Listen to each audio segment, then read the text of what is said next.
Welcome to the Pink Lady Posse podcast, where women over 50 take a fresh look at living, toss out tired stereotypes, and say a big heck yes to what's next. I'm your host, Sandy Parker, and around here, we challenge limitations, rewrite the story on aging, and reclaim our power, pleasure, and purpose. Why? Our next years are not about a decline. They are our big reveal. Let's go.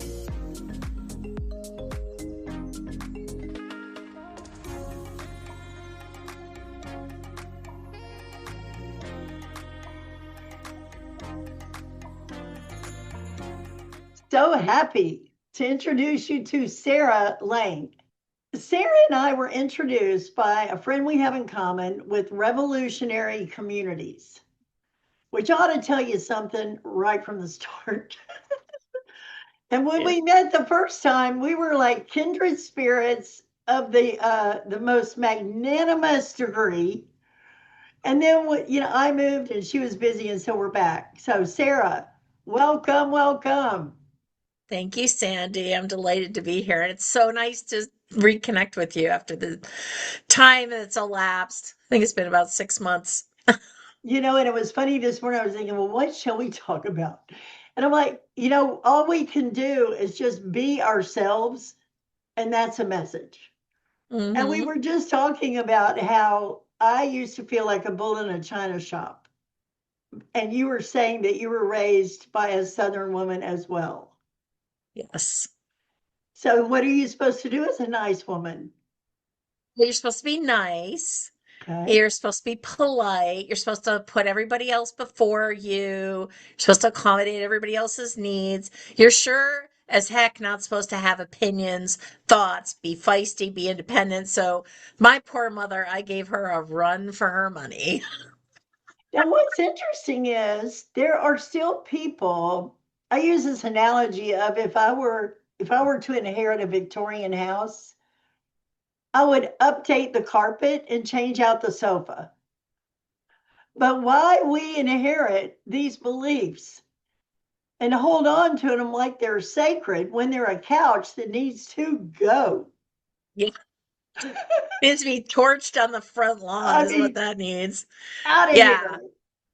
Yeah. One of my big realizations, and this happened when I was in college, was that, just because my mother believed it to be true didn't mean that it was true.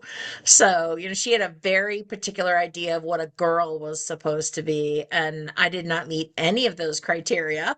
I grew up sandwiched between two brothers. I was a tomboy. I was more interested in keeping up with them than I was in doing anything she wanted me to do. And it just suddenly dawned on me in college, like, oh, that's her definition of a woman, and I can have my own definition of a woman. And um her favorite phrase was, you need to be more ladylike. And I remember I said to her at some point in my college career, like, I'm more interested in being a woman.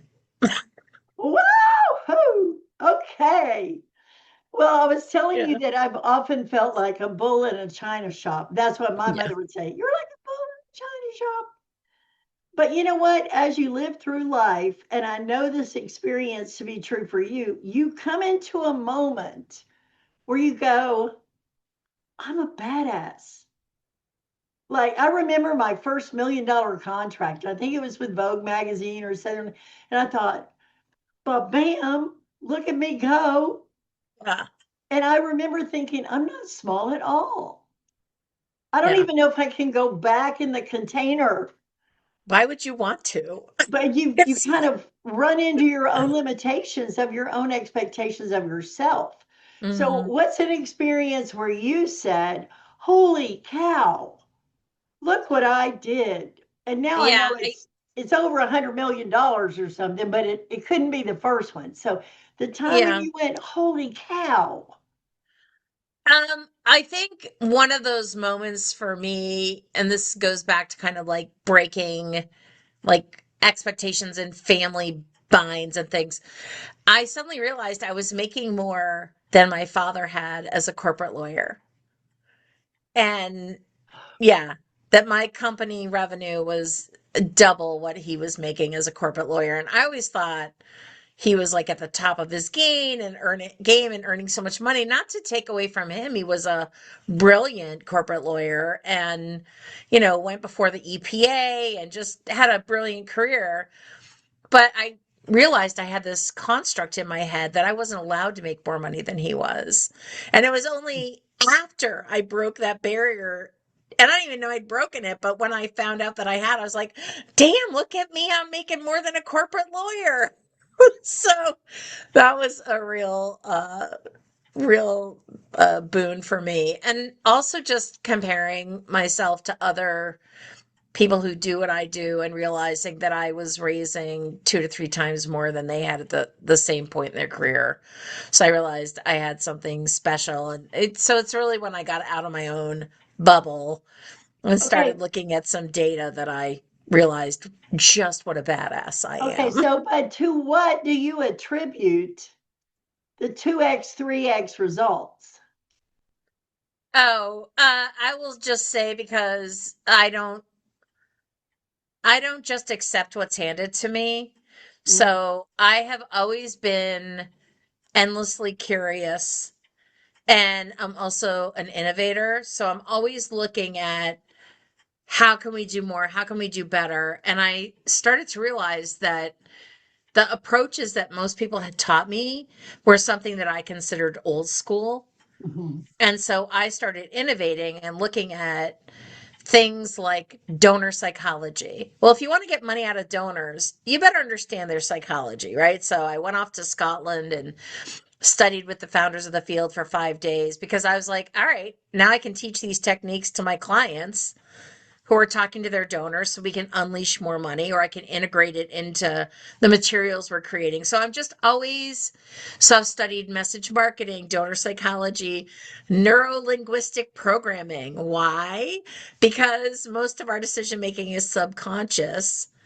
And if we want to get at the decision making centers for people, not to manipulate them, but to unleash their decision making to give this organization money. And so I better understand how to pop the hood and get in there, right? So I I'm love just, that.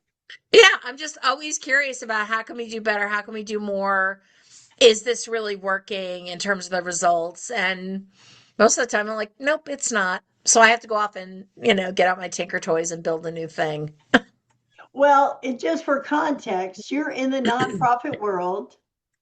You help nonprofits raise money. Yep. That's So what I've you do. been raising money since 1989 and I've leveraged over $2 billion for nonprofits to further their mission. Well, what I am doing is helping women over 50 come alive again. Yeah. And it still takes innovation. I was reading something the other day about showing up as possibility, Oh, wow. I love that. right? Rather than just showing up, right? We have a Yeah. vision board experience. We go, just show up. Well, no, show up as possibility. Because when you go to fix things, what you do is do what you already know how to do. So you're just repeating the past. Yeah. I There's love no that. innovation, there's no more, there's no expansion, there's no collaboration, right? And oh, Yeah. let me do what I know what to do will bring you where you've already been. Right.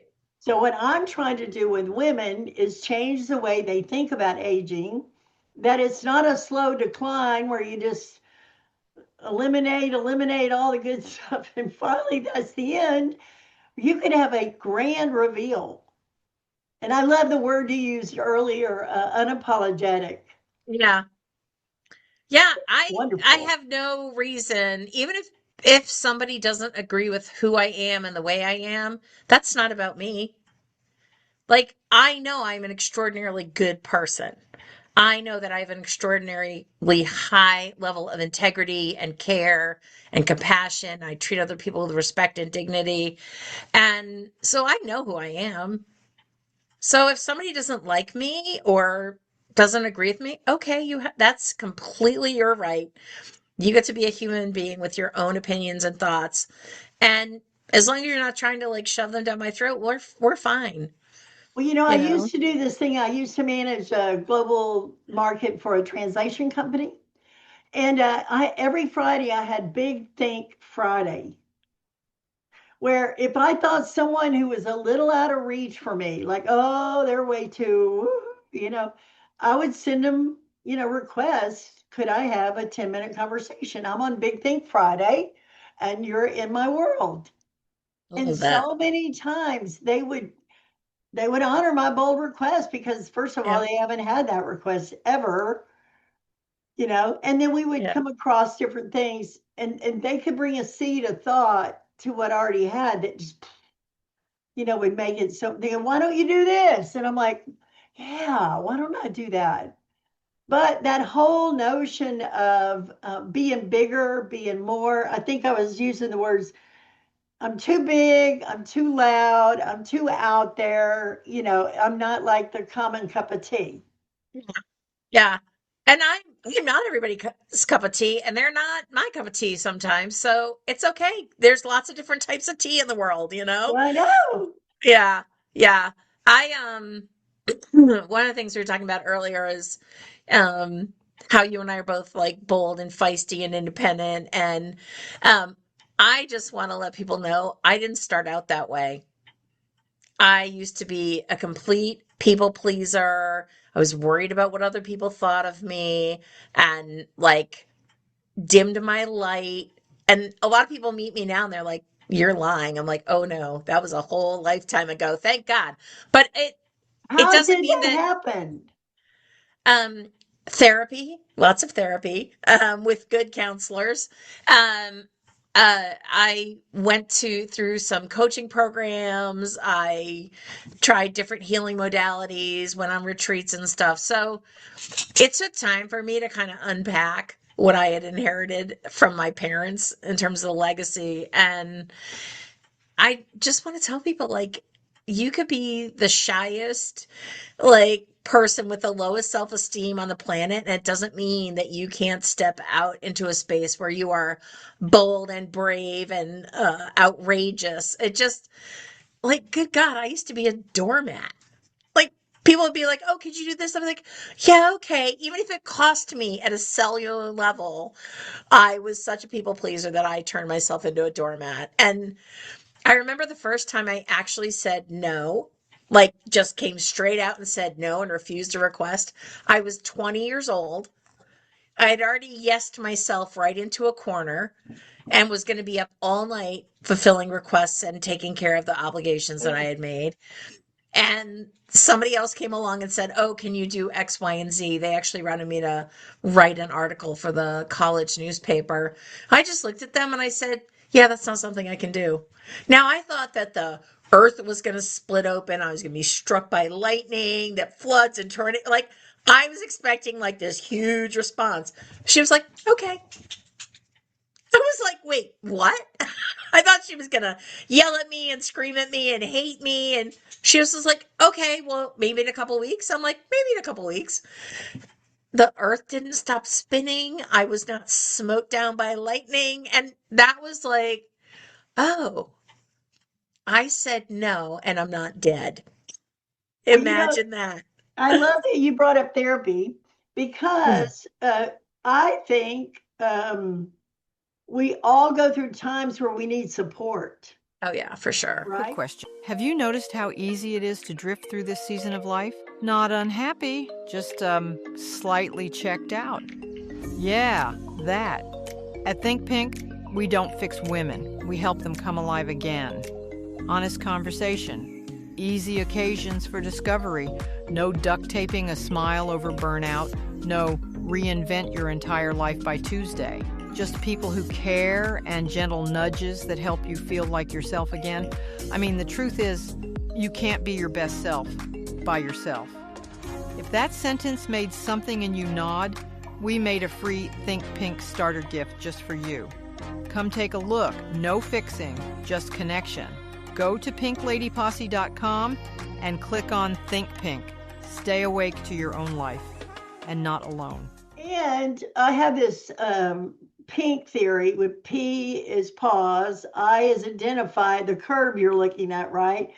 in is nudge yourself anyway. Come on, sister, we can do it, and then keep it alive. Yeah, Well, exactly. we were just doing a vision board experience, and one of the people said, well, this is great if I can keep it alive. That to me is the trick of accountability and partnership and support. Hmm. So even through this last 3 months, I think I was doing the TED Talk, I was packing and moving, then a cruise, and then two new churches. My husband's a pastor, and I'm like, okay, if you don't know you're in a liminal space, you're in a hazard. Exactly. So I said, okay, I'm about to go through transition. I should get some anchor points. And Hmm. one of those anchor points is a therapist. One of those anchor points is my hospice group. And when Rodney died in 2019, my hospice group stayed together. So Hmm. we've met on Zoom every Monday for 6 years. That's amazing. If I don't show up, they're looking for me, right? So I Yeah. know I'm flying with a net under me. Yeah. And that really is important, and more important is sometimes than others. But we were talking about, I'm looking for professionals who deal with women during these times of change, right? Because if you're going through a divorce, your divorce attorney is not going to be your emotional support. No. No, but it would be nice to pair it up with a little emotional support. And Yeah. that's kind of the coaching and the connection that we do in Pink Lady Posse. Yeah. But sometimes there's a little bit on hold of their people. Like they don't really know what to do. So we're in the process of teaching CPAs and philanthropists and divorce attorneys and widowers, financial executives. Hey, give her some support. We're right over here. And you keep doing your thing because Yeah. every change they met with somebody said, every dollar she spends comes with emotional reaction. Yeah. So I love what you were saying about learning. You said it was the 5 F's or something. What was that program? The fundamental five, Yeah, you yeah, mean? yeah. Or The yeah. fundamental five. But I mean, they've thought it through, right? And it's something to learn. Yeah. So you can actually learn what kind of thinking people are going through and then offer support for those kind of times. Yeah. I am just a very deep believer that sisterhood is sacred. You Yeah. know, I have two best friends. We've all known each other since age 19, and usually triads don't work, but this one does. We call ourselves the Three Musketeers, and we have walked each other through everything, you know, Mhm. birth, deaths of parents, divorces, like relocation. You know, one of the triad just sold her home and moved and is now job searching. And so that's pretty stressful, you know, when you're Oh, older and there's age discrimination in the workforce. And this is probably her last full-time employment gig. And so, you know, she feels a lot of pressure to like get a decent salary for obvious reasons. But, you know, the employers are also going to be like, oh, this is probably her last full-time employment gig. And so, you know, it's hard enough out there in the workforce, but then when, you know, you're a woman and you're a little older, you know, you face a whole nother set of issues. And so I think it's so important to go back to, you know, your sisters and be able to have a place where you can vent and get support and ask those questions, you know. And, well, you know, one of the things I was saying earlier to you is like, I'm a complete badass, and yet I forget I'm a badass. you go, Like, I just forget. And, you know, it's like I joke with a colleague of mine who's in the publishing business. I said, I think I might be the only published author who doesn't talk about her book. She's like, what? She's like, you need to do more of that. I'm like, well, you know, it was published in 2017, and like, I feel like it's kind of like past the expiration date. I mean, the information is still relevant, but it just, for me, seems silly to promote a book that I wrote, you know, coming up on 10 years ago. So, of course, my next one is coming out soon, but, Yeah, I think we all forget. And the thing that I love about sisterhood is they build you up and they remind you of who you are. Like there's all different kinds of women's groups that I pop in on. And, there's this one place where I go to a monthly, it's a women's event. And I walk in the door, and the owner of the facility is like, "Oh my God, hi, it's so good to see you." And just getting that response from another woman is like, just fills me right up. And I'm like, "Oh, that felt really good." And she'll come over and hug me. And it's just so nice to be received by other women and just to get loved up on. And it just is so nourishing. So for me, I think it's really important to like build your posse, right? Yeah, well, the other thing too is I have a little phrase on a Pink Lady Posse. Say you can't be your best self by yourself. Because I don't even know what I think till I start saying it out loud to you. And then I go, wow, I really like that was good. Yeah. But it in here is a frightening place, you Yeah, know. it can be. I mean, I would never want anybody to do like a mind meld with me because they probably need trauma therapy for the next rest of their life, you know? Like, I don't want to know what's up there half the time, but Yeah, um I think that's where, like the day I met you, I knew you were in my life forever, right? Like yeah, there's another one of them, not of me, but another one I want to know. yeah. And then holding on to those people that you value, and then just really making an effort to stay in contact. Because I think they say women between the age of 50 and 80 go through 5 to 7 major transitions: Oh wow. See job that? Yeah. change, Yeah. job retirement, downsizing the house, some sort of a surgery, maybe caregiving, maybe cataract. I'm about to have cataract surgery. Oh, there you go. Cataract surgery, I've already done the hips and the knees, so I'm going to Yeah. get it all figured out before I'm, 70 in April. But Yeah. I think that we don't realize that the ebb and flow of what we go through Hmm. really needs support because it's so easily to retract. I'm not driving at night, so I don't go to socials. I'm not. And a lot of these women's groups like AARP and Red Hat Society and the Silver Tent, they're all, let's all get together at a neighboring town. I'm like, no, let's don't. Let's just wear our pajamas and meet on Zoom. Yeah. But not everybody feels that way, but it's so convenient if you put it in a regular structure. I really like it.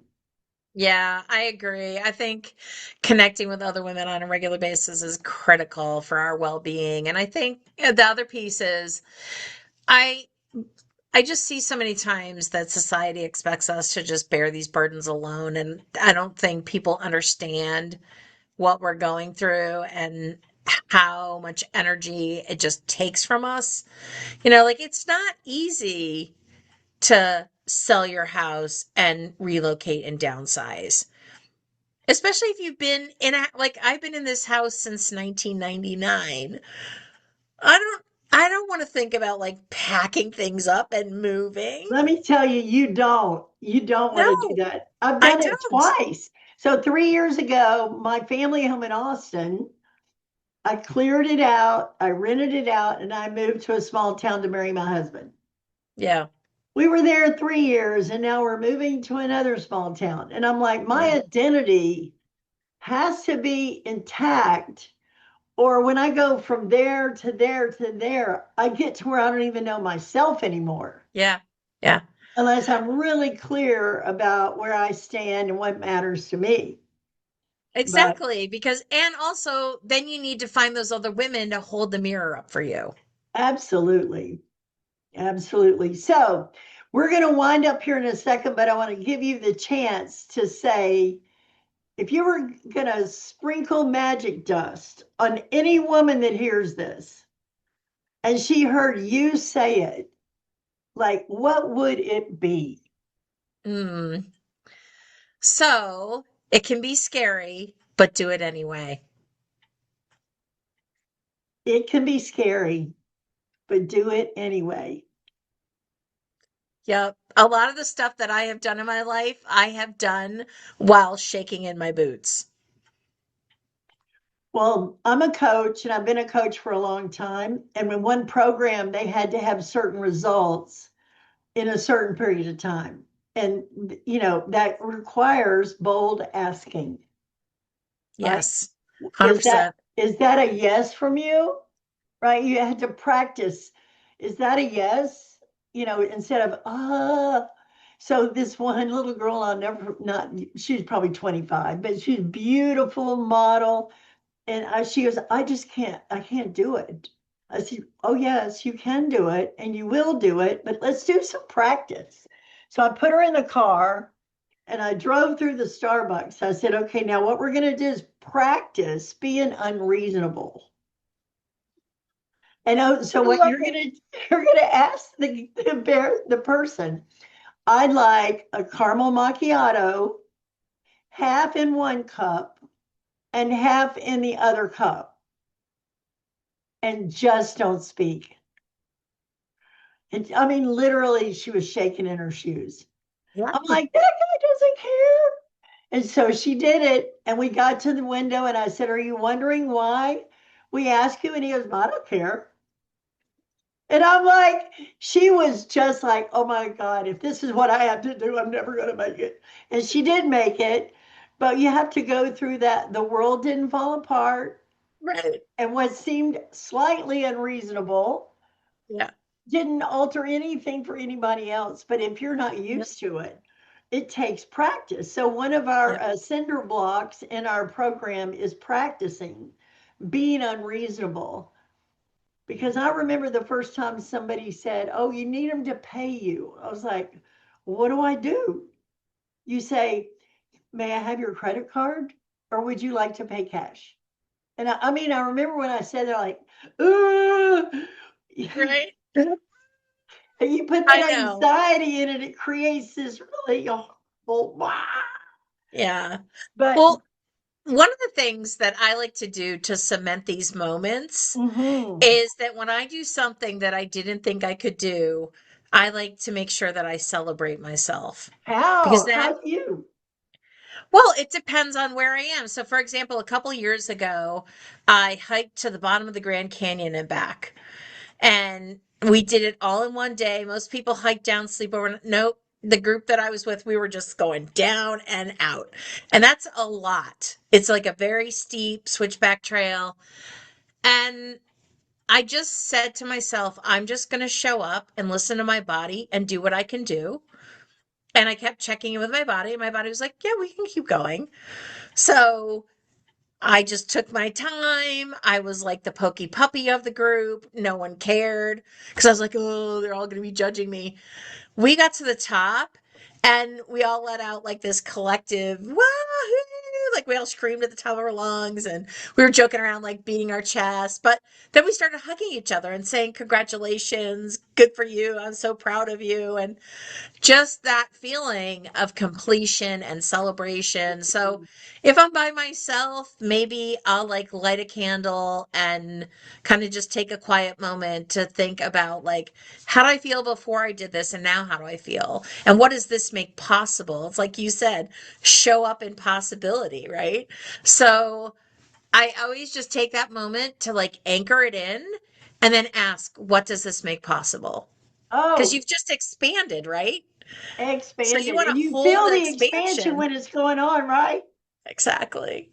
Exactly. Oh, I could talk to you forever. I know. I I feel just the same think you're way. the greatest. And Thank thank you you. for sharing your beingness with us, right? Like it's who we're being in the world and Yeah. what we get out of it. And I'll just share one more story. When I was doing the TED Talk, which I was thrilled about, I thought, you know what? If I do something extra every day between now and then, I get to arrive there having done something extra that only I know. And it's not about what I did, it's about who I get to be. When I'm there, who I get Yeah. to be is me at my best. Yeah. And that is the gravy train.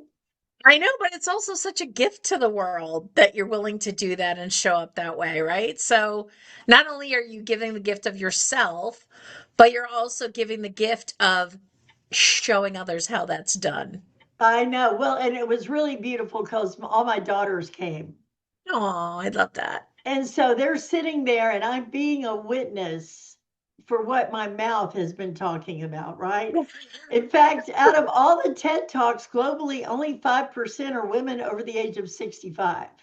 Really? Yeah, I was surprised. So I'm like, now it was like marching down and up that hill to get there.